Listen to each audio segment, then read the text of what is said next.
कश्मीर का मुसीबत जो हमारी थी वो परसों रेड फोर्ट लाल किले के सामने बोल पड़े। ऐसे ही लोगों के सह से आतंकवादियों का मनोबल बढ़ा हुआ था। इन डॉक्टरों को ऐसा क्या हुआ कि इन लोगों को यह रास्ता इख्तियार करना पड़ा। दिल्ली के सुसाइड बॉम्बर उमर के सहयोगी आमिर की गिरफ्तारी के बाद एजेंसियां आतंक की हर एक जड़ को खोदने में लग गई हैं। अल-फलाह यूनिवर्सिटी से लेकर कानपुर के जीएसबीएम कॉलेज तक सारे तार खंगाले जा रहे शाहीन उर्फ मैडम सर्जन के मुस्लिम लड़कियों को बरगलाकर आतंकी बनाने वाले ऑपरेशन हमदर्द का भी खुलासा हो चुका है। इन सबके बीच आतंक पर सियासत भी जोर पकड़ने लगी है। सबसे आगे है जम्मू कश्मीर की पूर्व मुख्यमंत्री महबूबा मुफ्ती और फारूक अब्दुल्ला। महबूबा मुफ्ती ने 370 हटाने को ही धमाके की वजह बताकर इसे जस्टिफाई कर दी।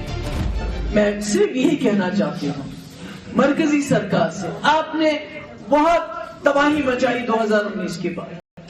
आपने बहुत पकड़ दकड़ का माहौल यहाँ शुरू किया, बहुत ज्यादती कर रहे हैं। हर चीज के लिए पीएसए, हर चीज के लिए यूएपीए, ये जो दहशत का माहौल आपने बनाया। आपने दुनिया को बोला कश्मीर में सब ठीक हो गया, मगर आप देखिए कश्मीर का मुसीबत जो हमारी थी वो परसों रेड फोर्ट लाल किले के सामने बोल पड़ी। आपने वादा किया था कि आप जम्मू कश्मीर को सेफ बनाओगे, मगर आपने यहाँ की सेफ्टी तो दूर की बात है, आपने तो दिल्ली को भी अनसेफ कर दिया। तो जम्मू कश्मीर में नौजवान पढ़ा लिखा डॉक्टर अपने ऊपर आरडीएक्स बांध के अपनी जान उड़ाएगा, उसके साथ कई लोगों को उड़ाएगा, तो मुल्क में तो कोई सेफ्टी नहीं है। आप तो सिर्फ हिंदू मुस्लिम करते रहोगे, आपको बेशक वोट मिलेगा, मगर मुल्क कहां जाएगा।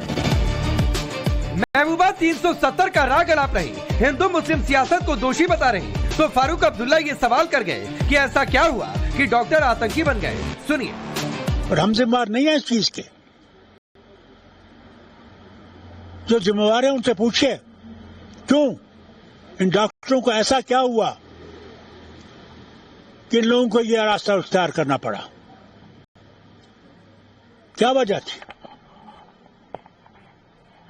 It needs a thorough study and investigation. मुझे ये हिंदुस्तान की हुकूमत से एक पूछना पड़ेगा, क्या हमारा फैसला फील्ड मार्शल आसिफ मुनीर साहब को करना है? क्या वो फैसला करेंगे कि हमारा स्टेटहुड कब आएगा? इसका जवाब देना मुल्क को। ये तो उनके इशारों पे चल रहे हैं, मुझे दिखता है। फारूक अब्दुल्ला तो इस मामले में पाकिस्तान और फील्ड मार्शल मुनीर तक को लेकर आ गए, लेकिन सवाल है कि आतंकी बनने का कोई जस्टिफिकेशन भी दिया जा सकता है क्या ये महबूबा अब्दुल्ला की आतंक परस्त सियासत नहीं? क्या ये युवाओं को बरगलाने वाले वहाँ बैठे आतंकी आकाओं को कवर फायर नहीं? कांग्रेस की भाषा भी फारूक अब्दुल्ला से मैच कर रही। राशिद अलवी कह रहे हैं सरकार सोचे कि आतंकी बनने वाले हालात कैसे बने। वो पढ़ा लिखा नौजवान जिसने एमबीबीएस किया है, जिसने एमडी किया है, जो आराम के साथ अपनी कोठी में रह सकता है, जो आराम के साथ अपनी परिवार में पूरी जिंदगी गुजार सकता है, वो आतंक का रास्ता क्यों अपना रहा है? किन हालात ने मजबूर कर दिया उसको कि वो बमों से खेलने लगे? वो जानता है कि इसका नतीजा मौत है, इसके बावजूद वो मौत को गले लगा रहा है, उस आतंकी रास्ते पर जा रहा है जिससे देश का भविष्य खतरे में पड़ जाता है। मोदी साहब, ये जिम्मेदारी आपकी है कि आप ये विचार करें कि ये हालात कैसे पैदा हो गए। दिल्ली धमाके के बाद आतंक परस्त सियासत ने जोर पकड़ी। फिदायीन आतंकी उमर के आतंक की राह पर जाने को जस्टिफाई किया जाने लगा, तो बीजेपी ने पलटवार किया। शहजाद पूनावाला ने ऐसे बयान देने वालों को आतंकी बचाओ गैंग कह दिया, तो सांसद मनोज तिवारी ने महबूबा के बयान को आगे के लिए धमकी तक करार दी। वोट बैंक के नाम पर आतंकी बचाओ गैंग फिर से एक बार काम पर। ये वही महबूबा मुफ्ती है जिन्होंने बुरहान वानी और आतंकियों को मासूम बताया था। बार बार इस प्रकार की बातें ये इकोसिस्टम करता है। एक तो डॉक्टर्स ऑफ टेरर हमने देखा है, ये स्पिन डॉक्टर्स ऑफ टेरर है जिनका पूरा काम केवल इतना है कि अपीजमेंट और तुष्टीकरण के नाम पर आतंकवाद को भी रैशनलाइज, लेजिटिमाइज, मेन स्ट्रीम और जस्टिफाई करना। पर महबूबा मुफ्ती अकेली इसकी दोषी नहीं है। अभी चिदम्बरम जी ने बोला कि सर्कमस्टांसेस से आतंकवादी बन जाते हैं। अब देखिए, ऐसा जब बयान कोई बोलता है ना, तो ऐसा लगता है कि वो चुनौती दे रहा है और ऐसी घटनाओं के पीछे उसका सह है। अब महबूबा मुफ्ती जैसे लोग जो बयान दे रहे हैं कि आप कश्मीर की बात करो, लो अभी दिल्ली में, तो ये तो धमकी लगती है। मुझे लगता है कि ऐसे ही लोगों के सह से आतंकवादियों का मनोबल बढ़ा हुआ था। आज आतंकवादियों का मंसूबा, मनोबल दोनों चकनाचूर है।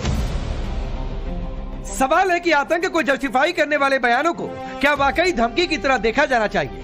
क्या सियासी अस्तित्व वापस पाने की चाह में महबूबा आतंकियों को शय दे रहे हैं? महबूबा से लेकर फारूक अब्दुल्ला सवाल कर रहे हैं कि घाटी में क्या बदला। ऐसा सवाल करने वालों को आर्मी चीफ उपेंद्र द्विवेदी का ये बयान सुनना चाहिए। सबसे बड़ा बदलाव ये आया कि एक मोहतरमा थी, मुझे याद है उस वक्त मेरे पास आई थी जब मैं नदन आर्मी कमांडर था, तो उन्होंने बताया था कि उसके पहले क्या होता था, जब स्कूल के प्रिंसिपल बोलते थे कि बच्चे कल स्वतंत्रता दिवस है तो देश के झंडे का चित्र बना के लेके आना, तो वो घर जाके पूछते थे मम्मी कौन से देश का चित्र बनाना है झंडे का। लेकिन 5 अगस्त 2019 से सबसे बड़ी बात यह हो गई कि हमें पता है कि भारत के झंडे का ही चित्र बना के लाना है। तो जो पॉलिटिकल क्लैरिटी हमको बोलते हैं वो एक बहुत बड़ी आ गई। वैसे ये कोई पहली बार नहीं जब महबूबा अब्दुल्ला के ऐसे आतंक परस्त बयान सामने आए। बुरहान वानी, यासीन मलिक के समर्थन और 370 हटाने पर कोई तिरंगा थामने वाला नहीं मिलेगा जैसे बयान देने वाली महबूबा वोट बैंक की पॉलिटिक्स के लिए ऐसे बयान अक्सर देते रहती है। लेकिन सवाल है कि आतंक के खिलाफ लड़ाई में क्या ऐसे बयान उस लड़ाई को कमजोर नहीं करते? तुष्टीकरण की सियासत में महबूबा के ऐसे बयान क्या आतंकियों को कवर फायर नहीं देते? क्या ये बयान आतंकियों की सोच को सही ठहराने जैसा नहीं है? Bureau report, times now Bharat. तो चलिए आपने रिपोर्ट देखी, आपका परिचय मैं आज के मेहमानों से करवाता हूं। विजय शर्मा